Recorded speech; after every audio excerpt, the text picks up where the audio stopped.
Hey everyone, this is Rick Morgan. I am your friendly comic book scientist, and I am also a student of pressing and cleaning comic books. This evening, I am going to introduce Buckstar Farmer, a guy who shares my haircut, but I don't share his hirsute beard.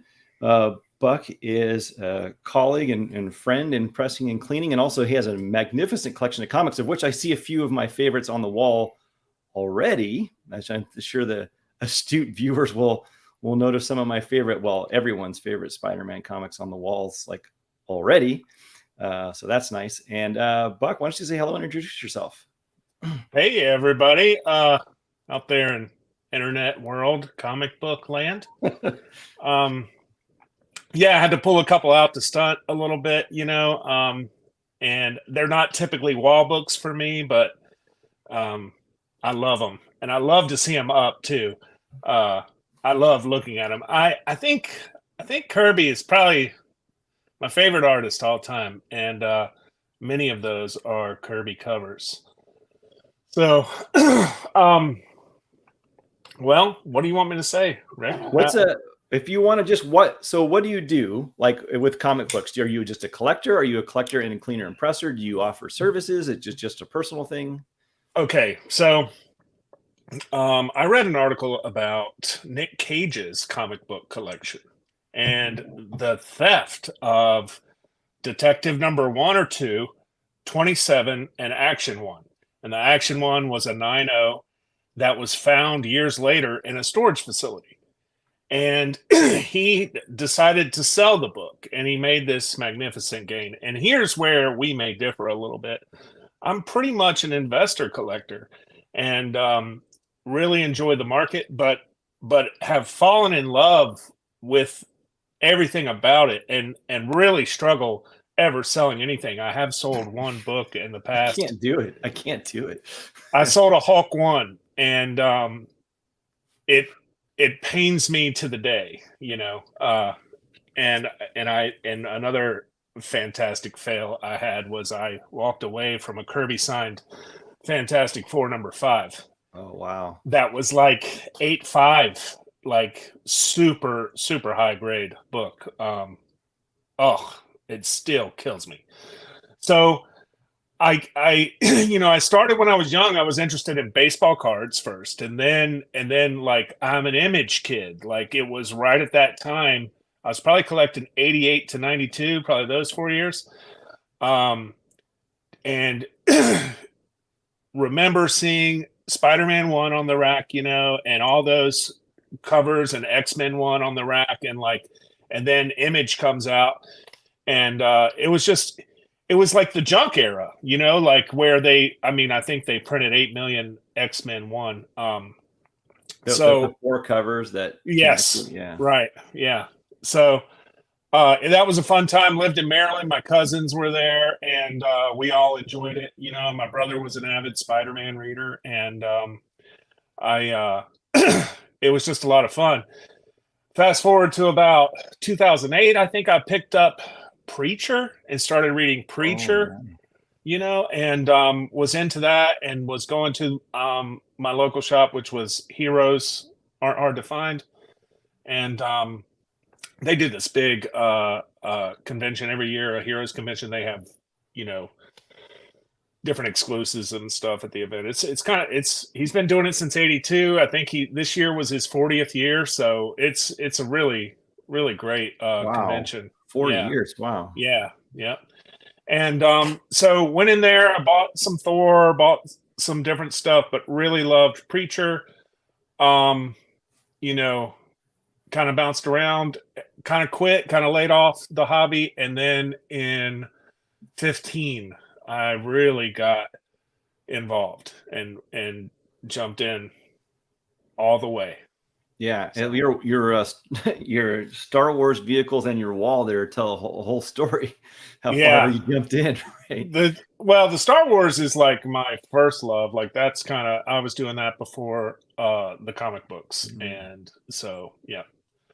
Well, can you share with us what's a memory of? It can be a Star Wars thing too. What's a memory of an acquisition that you got or something you did from your youth, like from your bike riding days that you can share with us? Well, I rode a Haro Master. It was like this trick bike that I saved up for and was made to do chores for. I wasn't just given my Haro Master. And uh, we would go to the comic shop, and I think it was Spider-Man 1, the Torment series, Mm. with the McFarlane, and learned who McFarlane was, and was just all about that. I remember being confused reading the story, not having been aware of all the characters, and he kind of gets poisoned, in the story, and so, and I'm not sure if I completed the 5 issues. That was always troublesome to get back to the store when the next book came out. Like, I wasn't within walking or bike riding to any comic shop. And news racks at that point were fairly uncommon. I mean, I think I picked up a Spider-Man 361 off the rack, first Carnage, in 91 or 92. When was that? 91. I would have been in 7th grade when that came out. So Yeah, I do remember. I have an original page of art from Spider-Man 347, the Venom Island, that I bought for $15 at a comic book convention back in like 90 or something. Yeah, some of it's behind me on the wall, right? Actually, just Okay. right there. But yeah, I remember. So I'm a little older than you, but they were all on racks at the time. Okay. And they were the spinners, and but we didn't want the spinners because I had learned that condition matters at some point. I remember too riding our bikes, folding a comic book in our back pocket, with a grape knee high or an orange knee high in our hand, riding our bike with one hand and riding around with comic books in our back pocket. And I remember the first time I thought about a comic book, not about buying a comic book just to sell it later. When the idea of this occurred to me was when Wonder Woman first went from like her eagle, she's basically running around in her underwear all the time, but from her, I'm going to call it a bustier. I don't know what the right word is, but to the WW sign. And somebody at the comic book store mentioned to me, actually, it wasn't a comic book store. It was like a Owl Drugs. They said, this one's going to be worth a lot of money someday. And I'm like, wait, you can sell these for more money? Because we were selling them back for less money back to the store, right? And we're like, yeah, these could be worth more money. And so I was like, what? So I remember overhearing this. And then I remember buying this book, which I didn't give a crap about Wonder Woman, but like the idea of this purchasing and flipping it first entered my mind and like tickled back in my brain somewhere. It could have gone from 35 to 45 cents. I just made a whole dime, if I just had to sit on it and wait, Right. I think I still have it. I don't think I've ever sold that book, so it's around somewhere. But let me ask you too. So that's a little bit about your past. That's fun stuff, and it frames us when your collecting era started, right? Which was for a lot of people. That and the X-Men cartoon and the Spider-Man cartoon were like primo territory for people. Right. The death of Superman got a lot of people into it too because it was a new. Sure, I remember that being like a national story broadcast on like every network. I was in college when that happened, and then my college, some students in the University of Oregon, they had staged a mock funeral in the quad. And one of the teachers like thought it was a real funeral and let us out of class to go to the funeral. Like she thought like somebody had actually died, like because there were people standing around with our Superman armbands on. She did it. We're like, what? She doesn't realize it's for Superman. Were they the armbands from the book, or like just because there was books that came with armbands? I don't know if that's where they got it or if they made their own.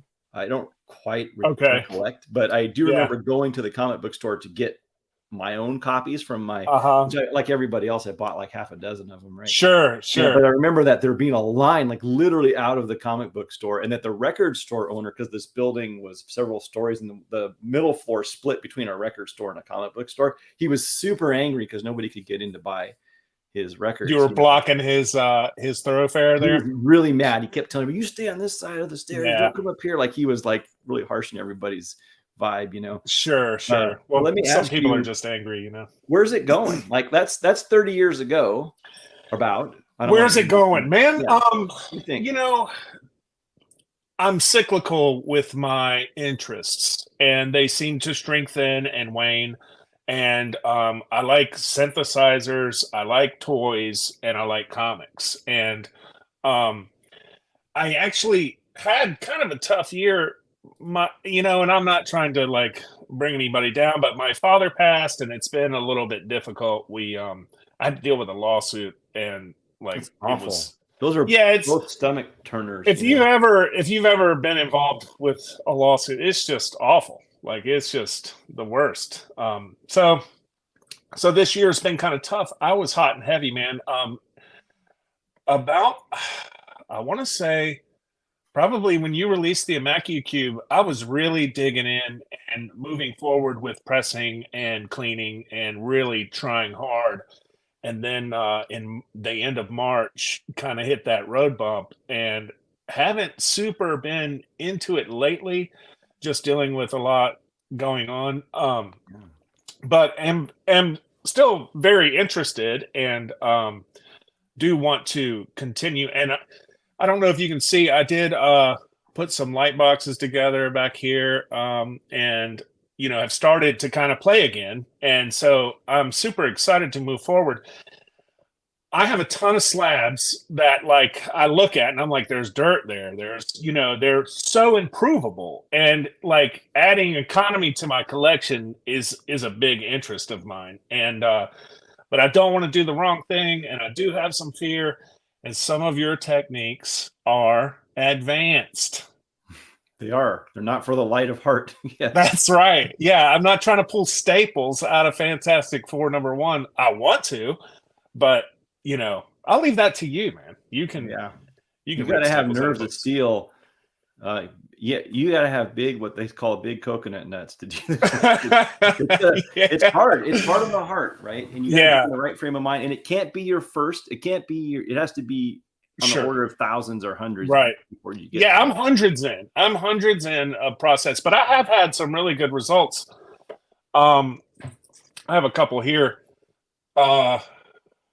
This is Avengers 181. It was a 9.2. It's the first Scott Lang.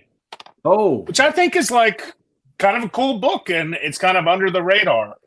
But I was able to get it up to that. I mean, that's pretty good jump for me. Wow. Yeah. Really good, I'd say. Yeah. Got it up to 9.6. So okay, well, what'd you do? Everyone's good. That's good. People are gonna ask. So what did you do? I followed your tutorials to the T. I watched all your videos. I ordered your chamfered boards, which are like the best thing. I mean, the Tic Tac came later, like the chamfered boards were first, but the Tic Tac later. I mean, spine ticks are the name of the game in high grade books. I mean, I'll say they're the name of the fixable game. The correctable defects. There are other issues like rough corners and stuff that there's really no help for. But so I used chamfered boards. I used a tack iron. I used lots of boards and paper and made sandwiches. And here's my Tussy press.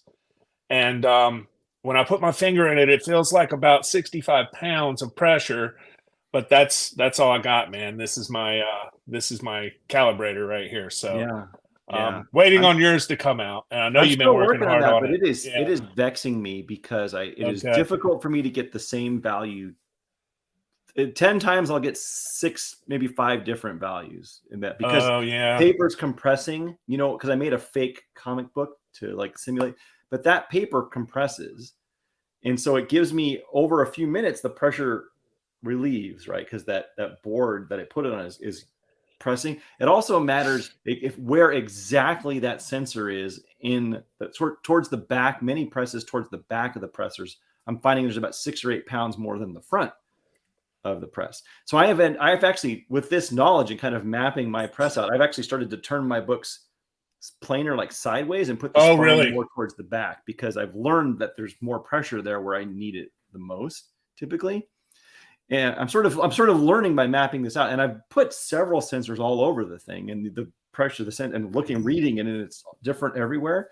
But it's hard because now I have to say, okay, for a book this thick, the pressure is 65 pounds, but for a verse that thick, it's only 50 pounds.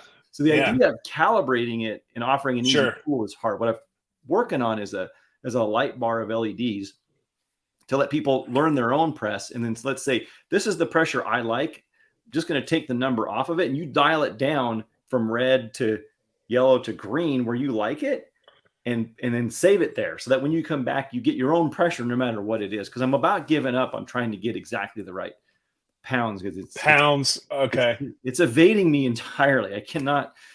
That it's really hard to do. It book to book, it's different because book to book it's thicker, and book to book it has more room to give. Okay. Also, when I heat it, it starts to expand and the pressure's higher, and then when it cools, the pressure's lower. It's just really hard to track. Is it even necessary to have? I mean, one of your lessons, like the biggest lesson I learned is like wet paper is weak paper.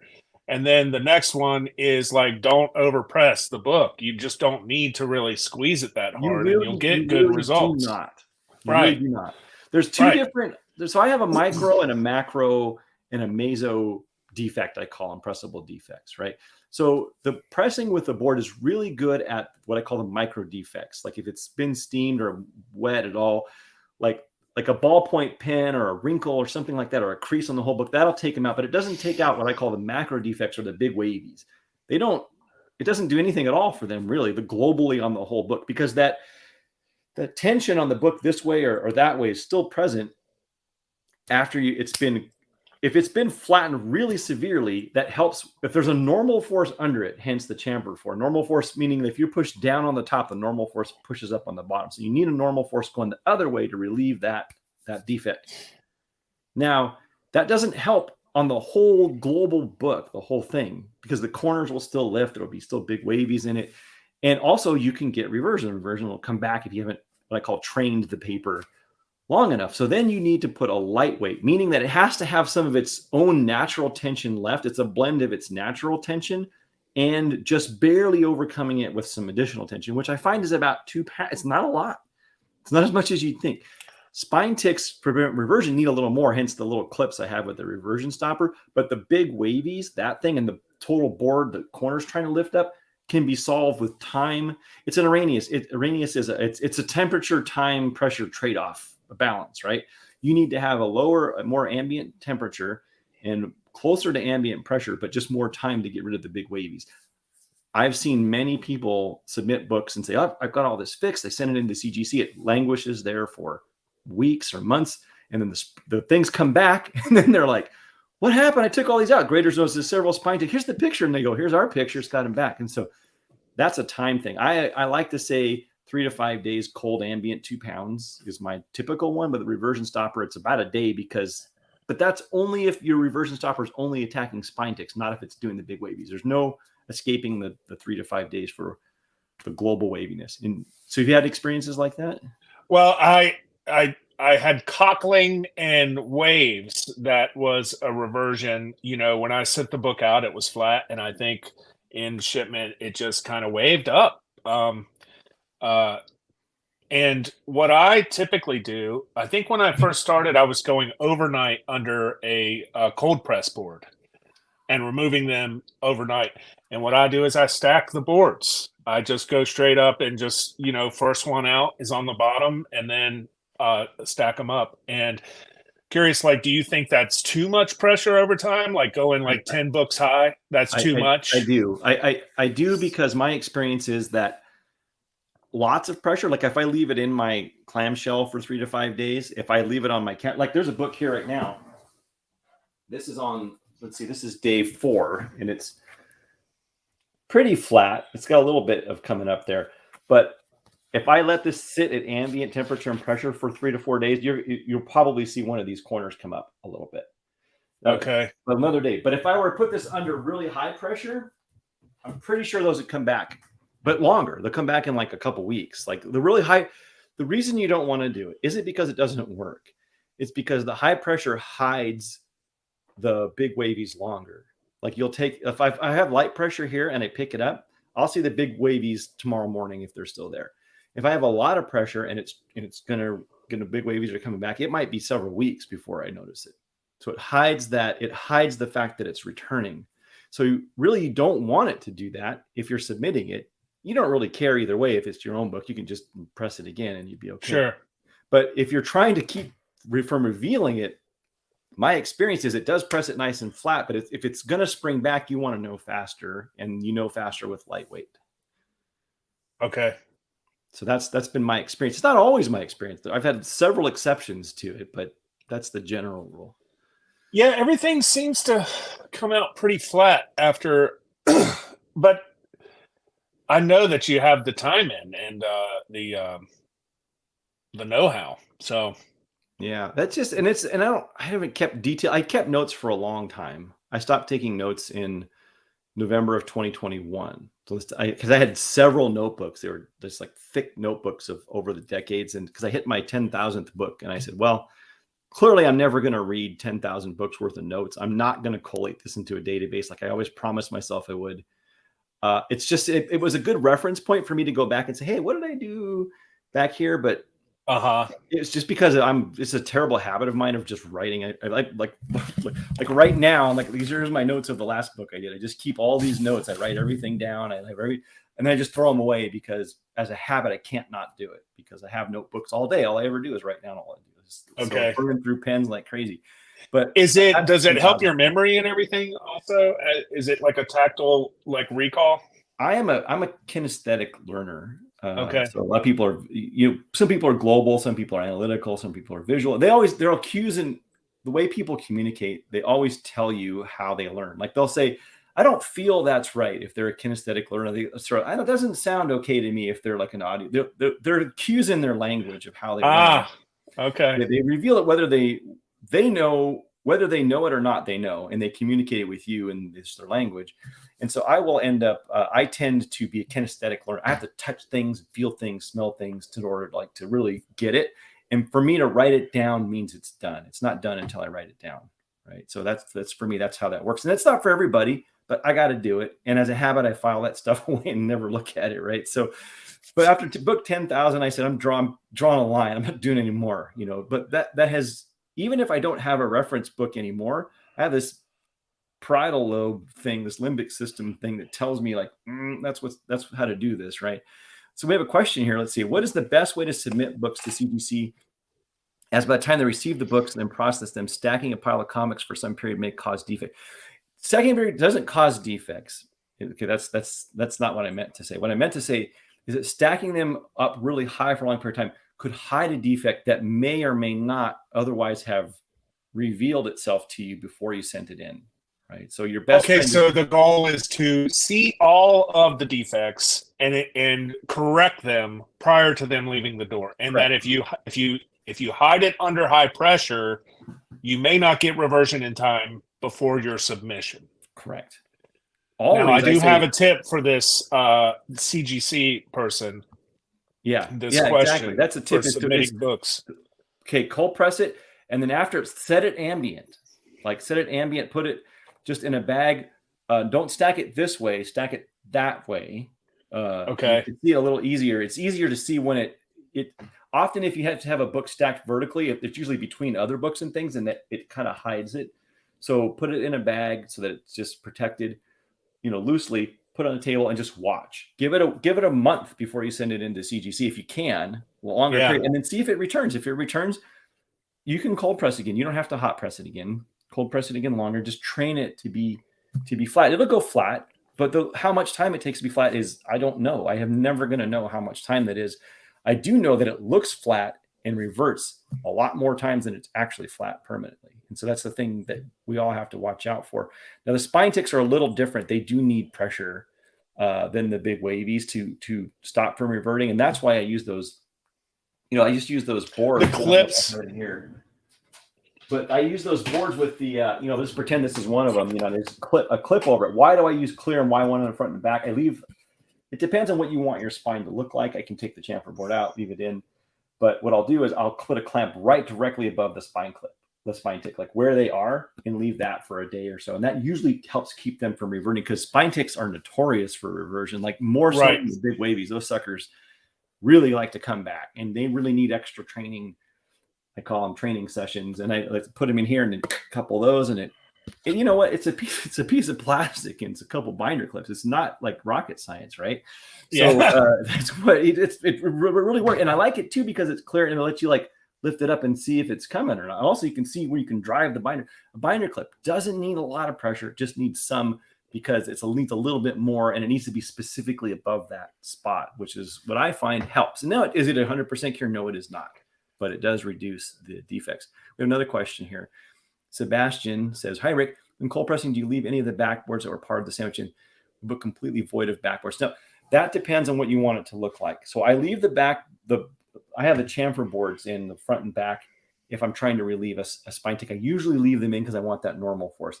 Sometimes that can make the spine look a little too full, overly full, although I've never seen that be a defect listed from CGC.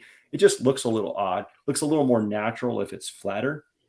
So I would suggest that if you don't have a lot of spine ticks, take them out because it looks more natural. If you have a lot of spine ticks, leave them in, and it may require you, if you have a line along the spine that you may develop this, you may have to do a quick, 60-second. I've had that happen.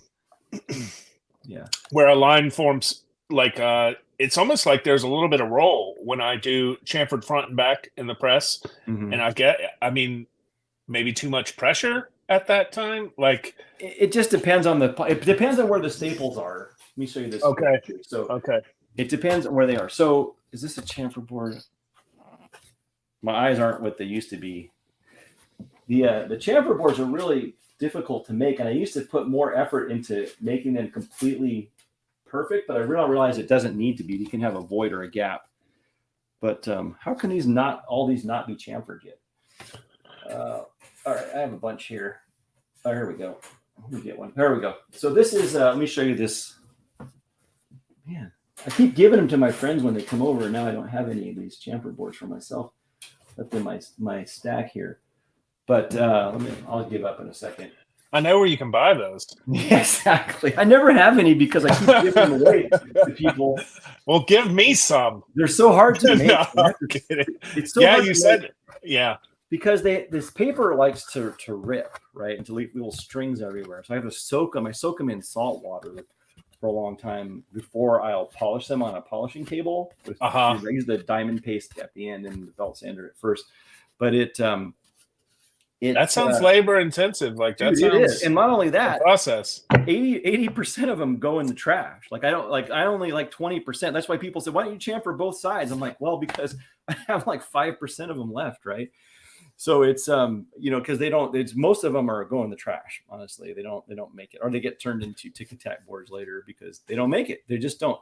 But this one has. I don't know if you can see it's hard for me to show it on here, but this chamfer here along it isn't going to be even. It's going to have gaps and some spaces, but yeah, it doesn't really matter. What matters is that there's a spot here, and then there's not a spot where the spine is, right? So that you can get because this allows you to bring this closer to the actual spine.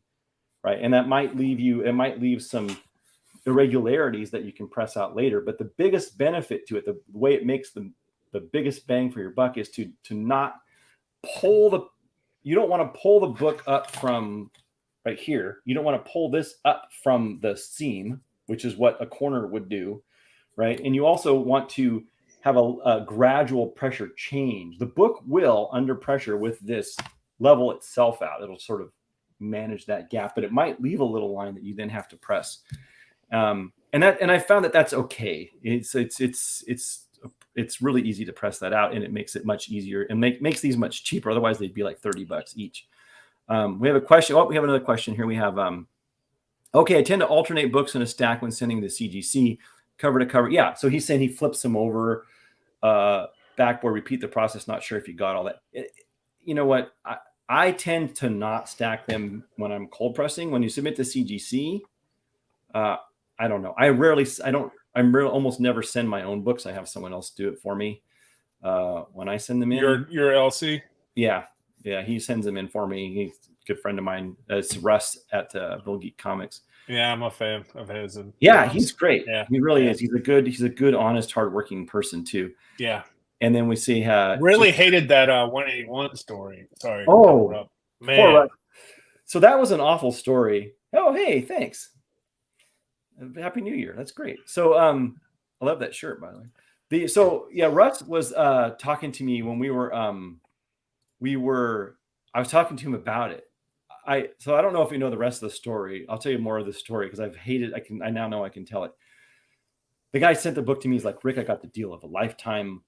I got this book, and the way it worked for him was he posted like a ROM Space Knight book online, and maybe I revealed some of this previously on like Facebook Marketplace or something like that. It was a really like a modestly good book, right? And then somebody else posted in the same marketplace, like right after he pulled it, I've got all these miscellaneous Hulk books. Who wants a let's say ROM book, right? Like, and so, and then and he has a picture of these in one of these. There's this Hulk book, right? This fake Hulk book. And actually, I may be confusing a couple of different stories in my mind, but anyway, this is how it can go.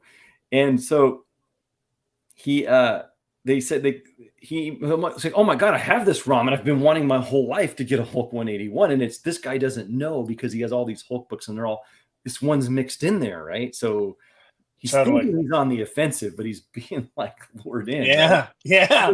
The guy says, X amount of money, like whatever you want. Like he's getting the deal of a lifetime and the guy doesn't know it, right? So there's this predator prey response thing that if you think you're the predator, you're less likely to think that to look out for attacks, right? So you're being lured in because you think you're getting someone else. He gets the book and he tells me, Rick, can you, this is a deal of a lifetime. Can you clean and press it for me? Look, no charge, no problem. I know this is a lifetime experience for you. I'm happy. He buys the CGC label, sends it to me. But he was a little cautious. I know he was cautious even then because he was like, can you please take a look at it, make sure it's genuine when you get it? And I'm like, probably, I don't know what that's all about, but I'll take it. I got it. And instantly, of course, I knew. Right. Yeah. And I like, this is not great. It even smelled like printer ink. It was like, okay, this is not great. Right. So I was like, oh God. So I took it to Russ and I was telling Russ about it. And then I'm like, Russ, if I give you some money, can you please tell this guy, like for me, because I don't want to tell him, I don't want to break his heart. Right? He's like, no, you got to tell him. So I'm like, okay. I go to Kalin. He's like, how's the book, Rick? And he sends me a picture literally of himself on a table, like hooked up with a cardiac machine. Sorry, I have some kind of heart problem. I'm in the hospital. I haven't been checking in with you. And he had a heart attack. And it was on April Fool's Day. I should not. It was like really, literally on April Fool's Day. He calls me. And I'm like, with wires coming out of his chest. I have a picture on my phone of this thing. I wonder if I could. I don't know if I don't think he'll mind if I share it and don't show his face. Let me see if I can have the picture here. Like, because it was like, I was like, are you kidding me right now? This is a super bit, dude. You need to put this in a film. I know. I was like, I'm going to look for the picture and see if I can crop. I don't want to show his face, and everything, but it was on April Fool's Day. And he like sends me a photo of himself in a hospital bed, says, I just had a heart attack. I'm on a machine. How's my book? And I'm oh, here's the picture. I'm going to crop his head. I'm going to show you. Oh, wait, can I send it to myself? How do I do this? I'm going to do this here real quick. I'll share it here. I don't think, I'm not saying his name or showing his face. I don't think it's too much of a problem. Let me load it into my my branding thing here. Let's see, overlay. Here we go, add overlay, desktop. So this is the picture I got.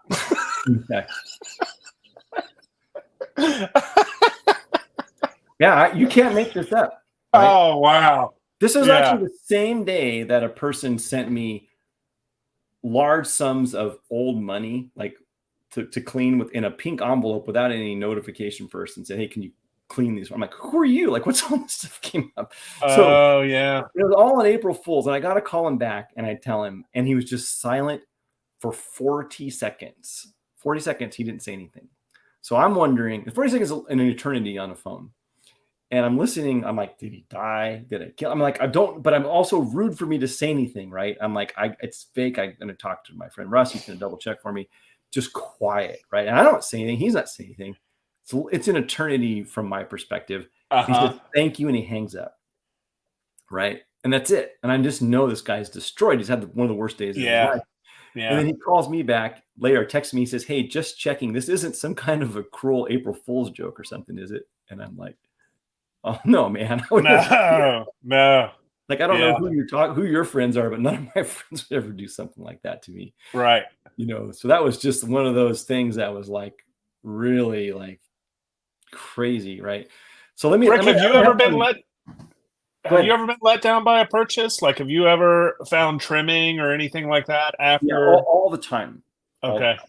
It's Yeah. it's it's pretty common in the old books that are. If you see a book that's not graded and it's a high value book, you should be cautious because it's almost always been trimmed, especially the Marvel books that are trimmed. Uh-huh. I have a rule. I have a special ruler that I've actually laser engraved little marks on to show me the standard Marvel Silver Age and Bronze Age width, so I can just like run down.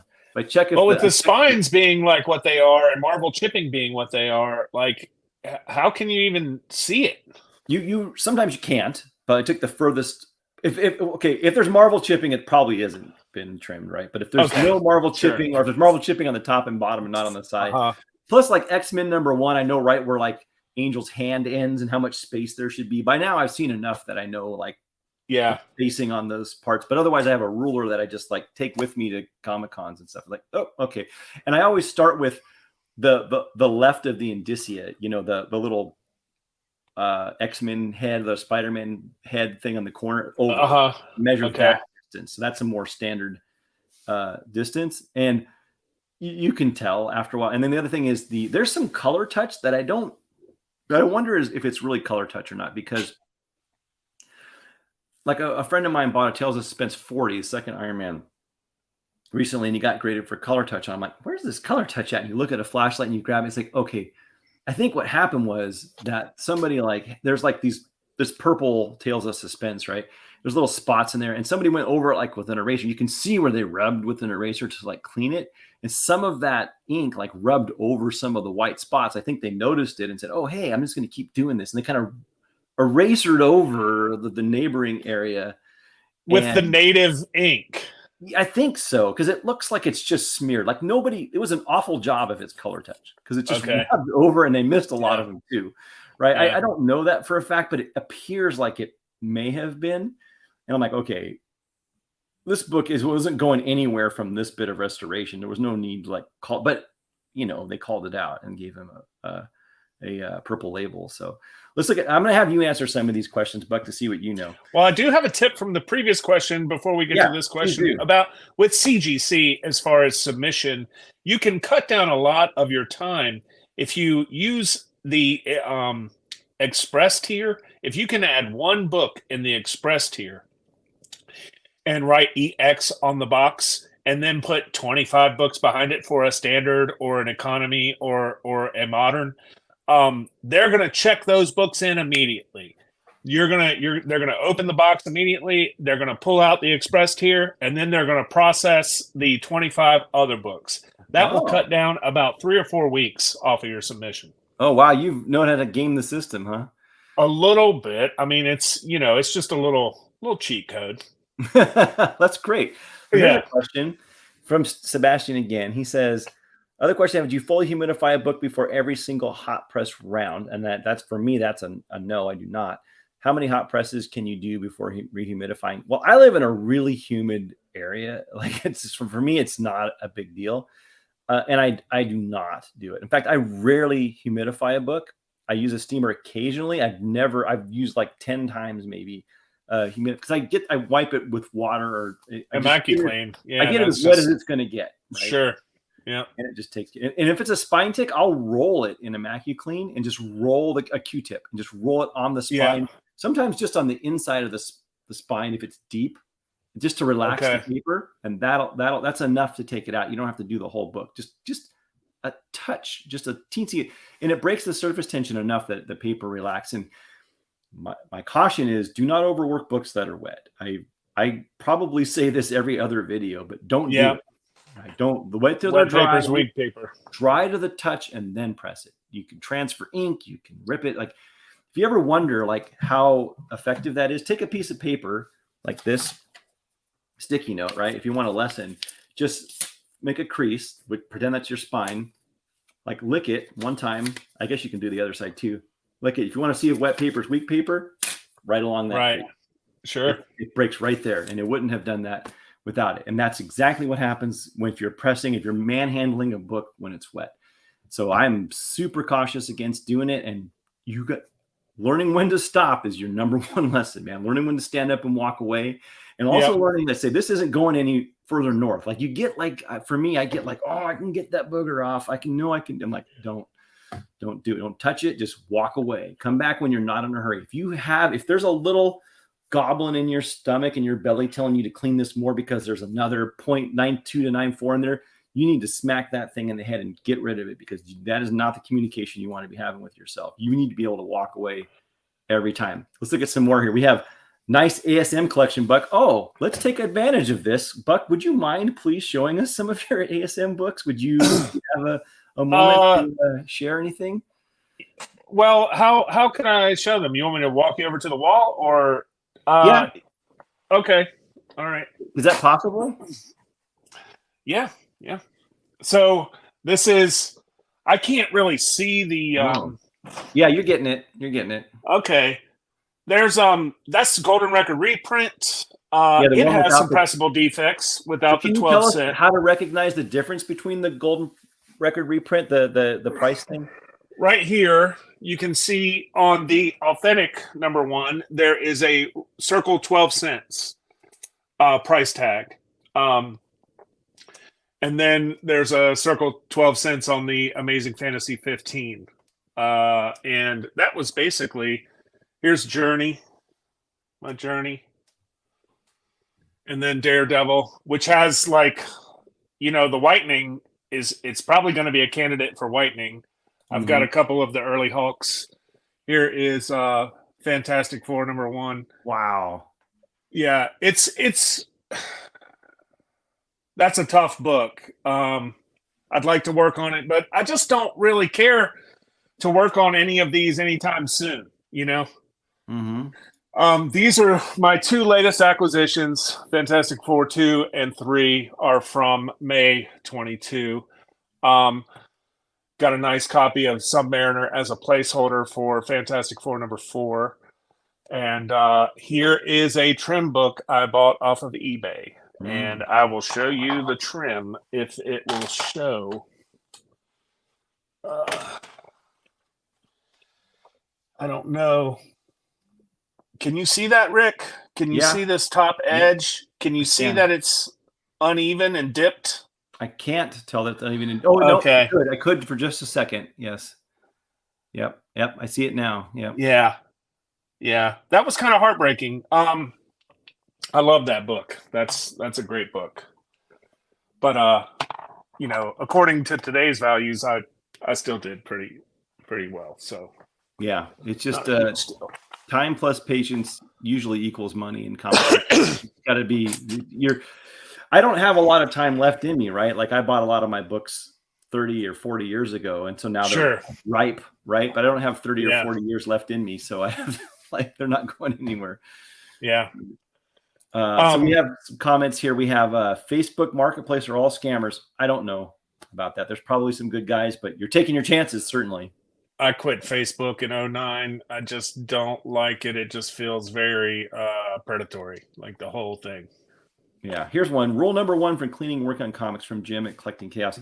If you aren't prepared to ruin it, don't do it. Yeah. I mean, it's a sphincter tightener for sure. Well, it's a trustful process. I mean, once you get and when you're talking about advanced techniques, right? Like cover removal, washing, like these sort of advanced techniques, there's a ton of books you can add economy to very safely, and I wouldn't discourage anyone from trying and practicing on books, and don't be afraid to make the step, if that's what you want to do, because I'll tell you what, if you try to find a presser, like it's going to be hard to trust people if you're giving them your prized possessions, that's kind of what I ran into. I shipped off like 130 books to a local presser and was like, what did I do? So I started watching your videos and was able to learn how to do some things. And I do have another example here of a good result from your techniques. This is Incredible Hulk 449. It's kind of been in the news lately. It's the first Thunderbolts, Right. and it was also a 9.2. One thing I love about CBCS, which CGC has started doing, is this QR code, and it is direct link to Grader's Notes. But this came back in 98 from a 9.2, like pretty special. That is a victory condition. Yeah. So what did you do on that one? They're going to ask, so you should be prepared to tell us what you did. So I think with these, I did steaming. I steamed these and then used chamfered boards and a tack iron to remove any spine tacks, just run up and down the spine. If there's any dents in anything, I do use a ball bearing and some water. I'll press it and then take it out and scan it and see if the dents are gone. Pin marks, that's where I get in trouble, is like with a pin mark and really grinding on ball bearings. I get scared of that, overdoing the ball bearing and adding cockling or whatever. I'll give you a tip on the ball bearing. Well, I just brought my ball bearing, of course. Naturally, my dog's trying to get in the room here. Let's say that this is a comic book here. It's a board game, but let's say it's a comic book. I usually could take the holder that I give like this, and I can use the holder to get back in here and use this to drive it around. Oh, that's a pretty cool alternative use for that. Like using that together. I realize now that I've never told anybody that's how I use it. Like somebody saw me doing it. He said, "Why didn't you tell people that?" And I go, I probably should have said something, because I didn't even get that. When you made those, I was like, yeah, that's not necessary, because I just rest mine on a magic eraser. Right. And I just grab it like this, right? And you can roll it around like that. Well, I have had some problems with, I think I broke a capable staple tool, and I broke the board of the washing machine. The acrylic was a little thin. Oh yeah. And I reordered the capable staple. Is it the capable staple tool? Yeah, the capable staple tool. Right. The capable staple tool. right. Yeah. But the new one was thicker. But the trouble with that is, sometimes the staples don't go all the way through, and so it's hard to get them, to line up correctly. It's a balance between that, like the strength of the acrylic and the thickness of it makes it stronger, but it's not for everything. I prefer the smaller one, and I think I would just be more careful in the future using it, because I think I was using it to remove, pressing down and holding the staple still to lift up the bottom, and in that process it broke. Yeah. I can totally see that. And it's thin acrylic intentionally. I made different colors too, because people tell me that they set them down and they can't see them. And so they kind of lose them on their book. So I said, okay, well, I'll make different. The dowel rod is very losable. That is something that's, but you included a little case for them now with a logo on it. I think it's very sharp. Yeah, I made a little thing to hold it. My wife designed that, so we can. And holds the staples well. You can put the magnet in there with some staples on it, and keep everything together. Well, that's where it came from. Its birth was a holder for staples, of which I have several around. That when I do my staple harvesting, I get excited if I see a box of coverless books for a correlation. Like, oh, sweet! And I go and I pull them out. It's it's nice to have a little album of the things around, just in case you. Are there differences in staples from ages? Is silver age different than bronze age? Different than copper? Different? There are. The gauge, they call the staple gauge. It's called is thicker in the older ones. It's not by much. I think they're 0.5 millimeters now, but they used to be thicker. Even though the spacing has always been a half an inch, it hasn't changed from one end to the other, but the gauge of the metal was, and they were also much less even. Right now, even though they're thinner, if you take a micrometer around the whole thing, they are ridiculously even. The staple wire is even, but in the old days, they were the tips were mashed flat, and bent and blunted, and and rarely folded evenly. Every time I remove one side's longer than the other. Yeah, totally. Yeah, exactly. Or they do this when they're book, right? And they'll even bend down a little, or fold They get wonky. They get wonky. Yeah. And so people say, oh, you have to like give it the nice natural curve, because they do have that dowel you're talking about, the bend it over. If you want that curve in there. But I'm like, look, man, they see a lot of staples. I know your book had them like this, but there's a lot of other ones that are all over the place. Trust me, and they're not gonna pick and that. It's all for the great arbiter of value, CGC, right? Like it's all for this really third party. To say what CGC will do, because I'm proven wrong as much as I'm proven right. Sure. But the what I noticed is that if you over clean the staples, like I electro clean them, and the paper is rusted in there, and you can use that diarrhea. There's some treatments you can do to pull the staple residue out of the paper. Rick, you just said you could use diarrhea. Diarrhea. So using diarrhea would probably have the opposite effect, I suspect. Okay. Diarrhea. Urea. Yeah, just occurred to me that sounds like that.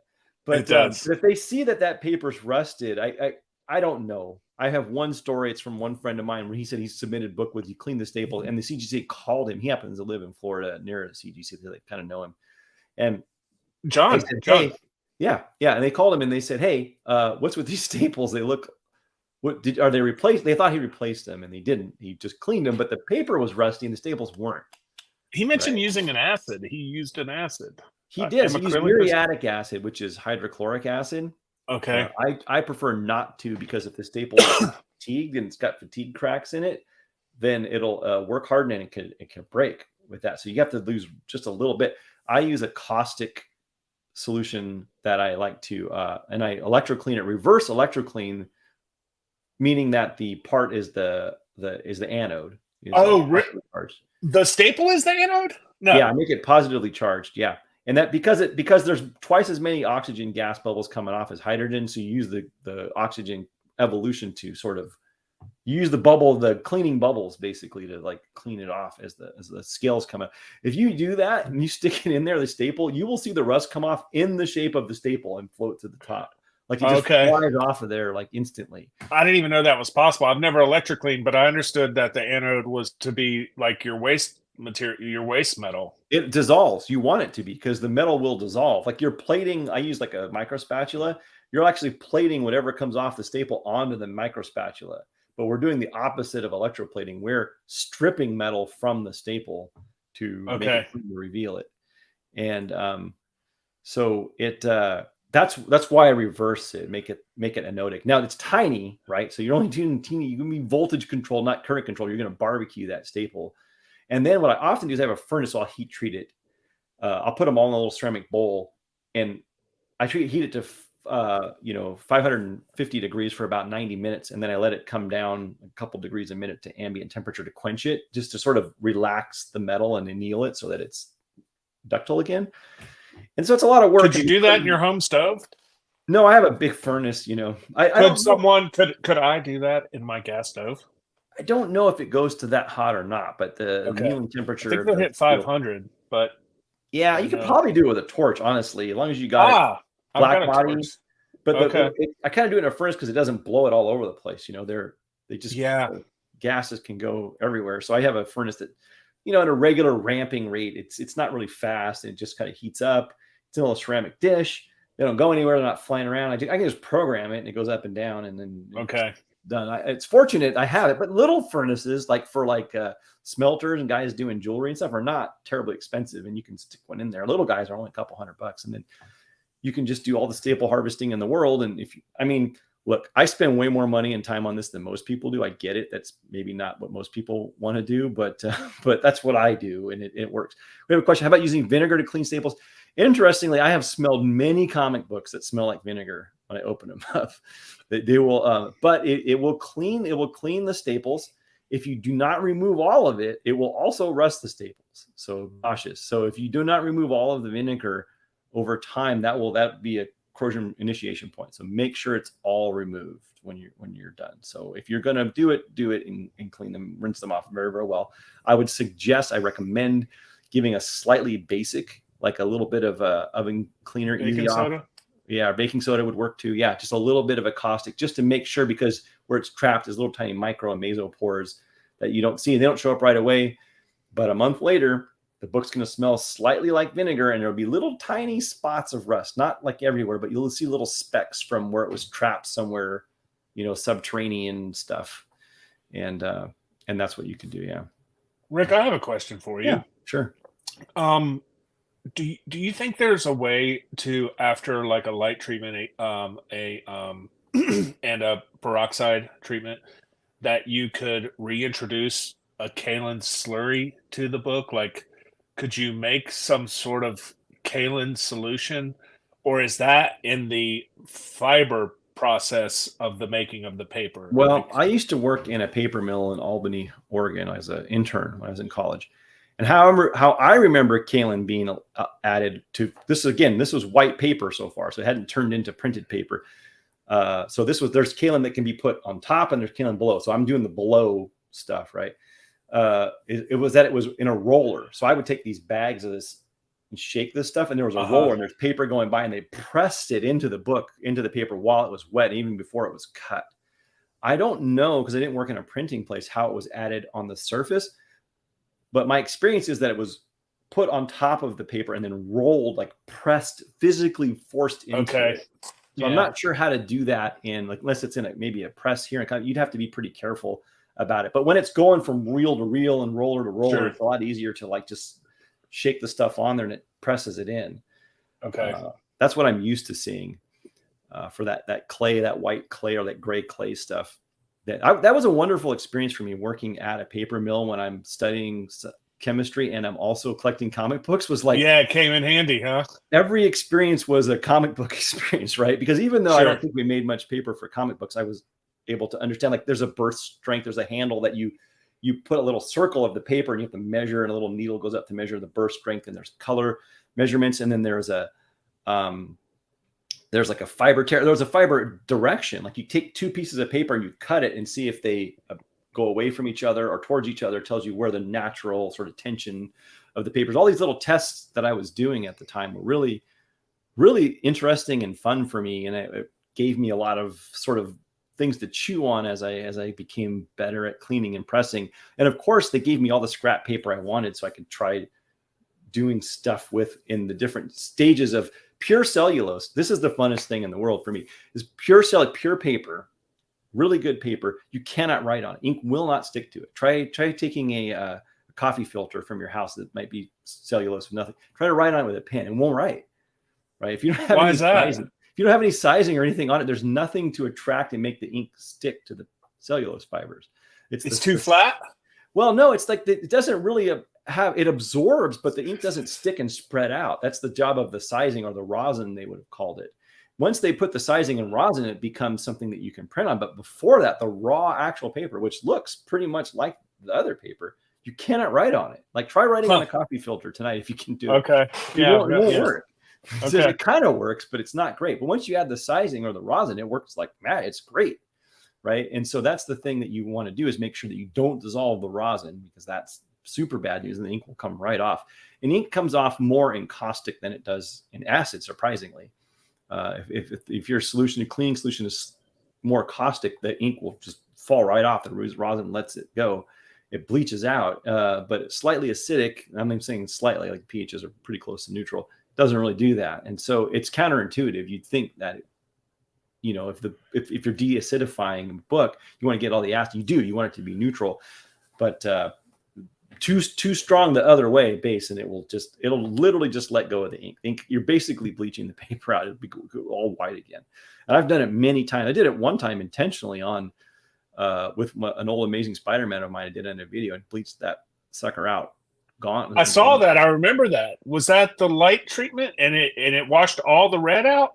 No, that was a chemical treatment, but it was a regular, like, household chemicals I was using on it, not like my MacuClean, and it bleached it like right off. Like, it came right out of there. And it's those old Silver Age Spider-Man books entirely. It comes off like pretty much immediately. And so, yeah, you can see that. And you have to break a few eggs to make an omelet. And that was calculated one. So yeah, I used toluene one time. That was my egg breaking experience. well, toluene isn't terrible. Toluene's great for like stickers and stuff like that. If you limit it to the sticker, because if you rub it on just the surface of the sticker, yeah, right. If it soaks through a stamp or a sticker, it'll that sticker sometimes will just float right off. It just comes right away. But I wouldn't go around rubbing it on a whole book for sure. That's for stronger. Yeah, I was doing some mark removal. Mark removal is like something very interesting to me, just with alcohol and finding out what will take stuff up. But yeah, I have a lot of these. Like this is one of my. I have xylene here.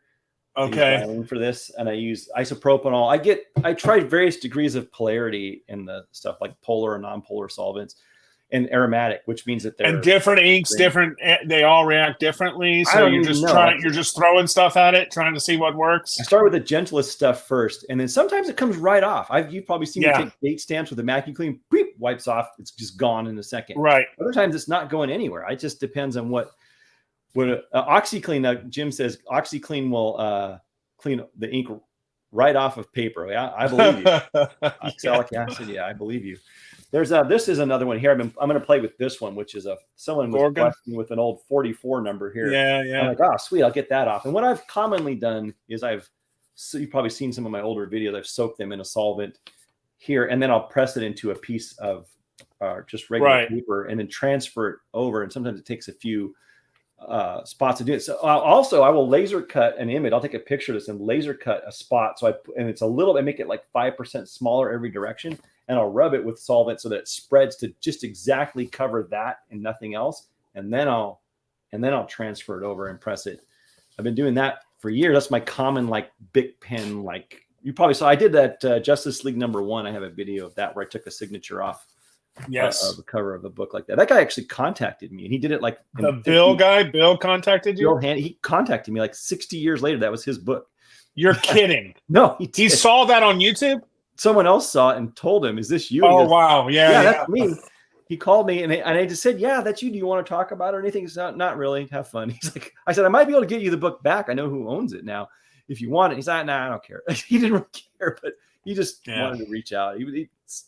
I thought I would have wanted. That's very cool. That's very cool. I know. I was shocked. The funny thing is, occasionally I get recognized, even in other countries. When I'm going to places, not often. It's like 3 times a year. Did you get recognized in Africa? No, but I did in Scotland or in England. Okay. Yeah, a couple times. Okay. So I was at like Paddington Station, and somebody said to me and said, "You're that comic book guy, aren't you?" He couldn't remember my name, but he was like, "Right." My IT guy, actually, I have an IT guy at my regular day job, is calling me on the phone. He says, Rick Morgan. He's in Texas, and I'd seen him in person. He goes, "Are you that like the comic book guy?" I'm like, yeah, that's me. And he goes, "Oh my God," he went and told all the people in his office. He goes, "He's on the phone. This guy's, hey, do you have Daredevil 1?" Like he's asking me all these questions. And I'm like, yeah, sorry. It's a weird conversation, but yeah. So I'm still a little chagrined. It rarely happens, but when it does, I'm always pleased, but also taken aback because I'm not a celebrity, right? But it's a little embarrassing, right? To have people yeah. Like the mayor of Cincinnati, like 100,000 people know who I am, and that's about it, right? It's like it's a celebrity that I've been endowed with, this small sliver of population, right? Well, Rick, you're doing really great work, man. I commend your efforts wholeheartedly. I know it's born out of love, and that's what is so magnetic about your channel for me. And just, man, I think I've been watching you for years now, Probably. yeah. So, man, big thanks. This wouldn't have been, my success would not have been possible without you. And I haven't had much success, but I'm confident that I can get around a little bit and, improve my stuff. Well, I appreciate the kind words because here's a couple of my rules, right? I'm never in a hurry to just make content for the sake of content. I have 438 videos now. Sort of feel like I'm saturating the market with my ideas, and I'm kind of like doing this sort of format because I'm not doing this just to generate income on YouTube. They have to be impactful and meaningful and good examples is one rule. I have another rule I have is I'm only positive. I only give positive feedback to people. If they do something that I think is really stupid and really they're a challenging person, it doesn't matter. I'm still upbeat and positive always, every time, right? And and my other third rule is I show mistakes as well as failures. I think they're just as valuable. Like if I do something wrong, that gets on the video, right? It doesn't matter if I screw something up, I show it because people need to see what can happen.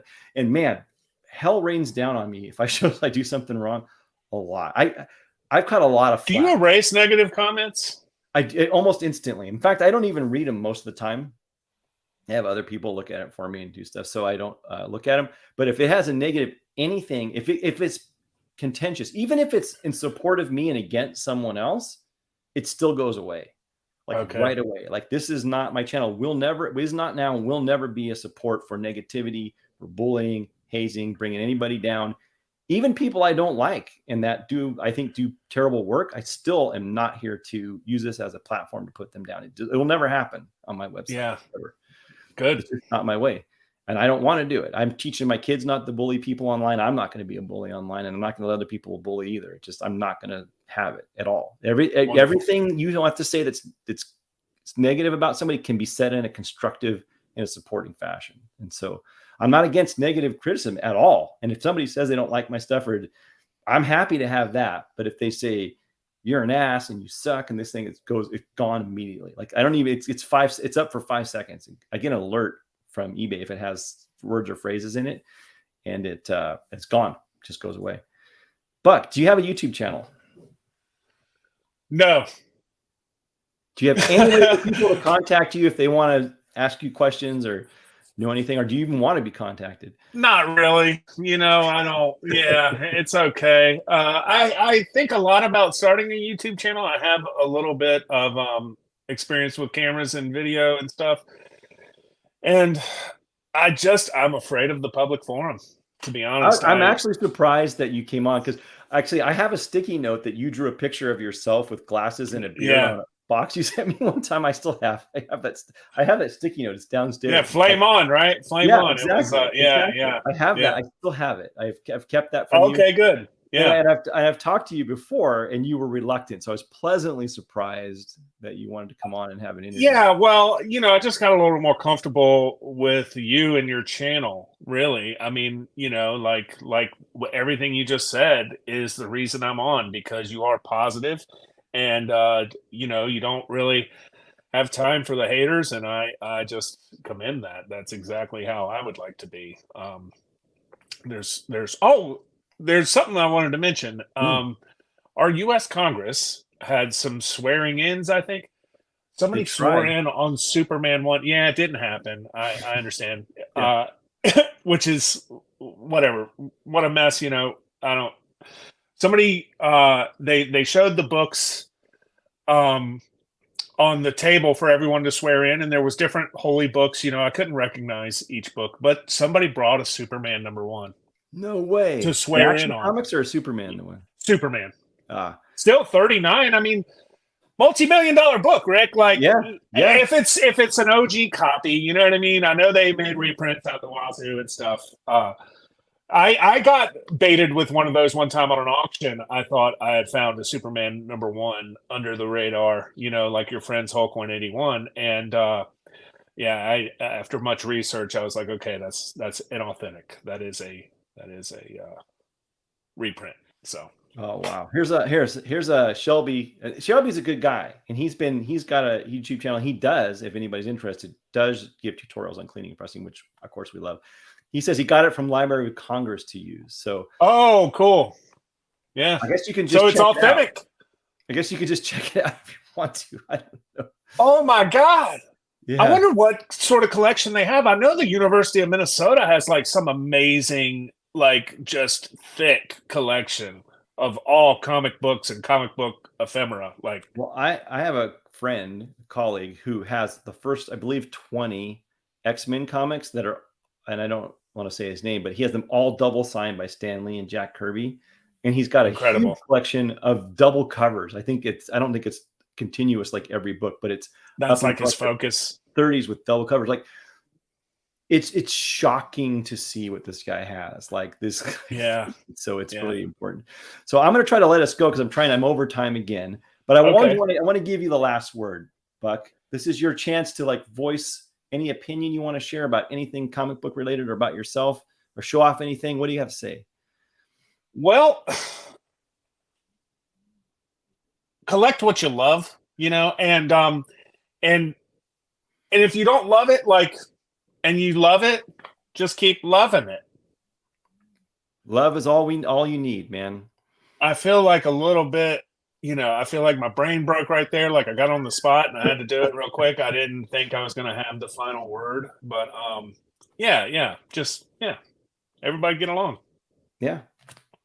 Peace, right? But we have one more comment here. It says, Jim says, interesting thing about Superman #1, it has a cover date that is 1 year later than Action #1, and it is a comic that I've never actually seen in person, seen several Action ones. Same here. I've actually never seen a Superman #1. I have seen Action Comics #1 in a case, like I could not touch it, right? And everybody else was standing around it too. I've never actually seen a Superman one. So it's a tough book. It's apparently a grail of grails, and I think one sold in 21 for like a big number. Superman 1. So yeah. If I was a Superman fan and I had to get all of them, I'd be in a bad way. It's hard enough to get all the Spider-Man books. Have 1,000 amazing Spider-Mans that got them all. Okay. It's a journey, right? It's not for the light of heart, but all the Supermans, man, that's for stronger men than I am. I don't think I can ever do that, right? All right, thank you, Doug. I really appreciate you coming on. You're a good man. You've got a big heart. You're funnier than hell. I have to make sure I'm not drinking when I read an email. I'll spit all over myself. Yeah. Say something. So I want to say big love to you, my friend. I love you. I love having you on. Thank you. Right. Take care. Good night, everyone. Good night.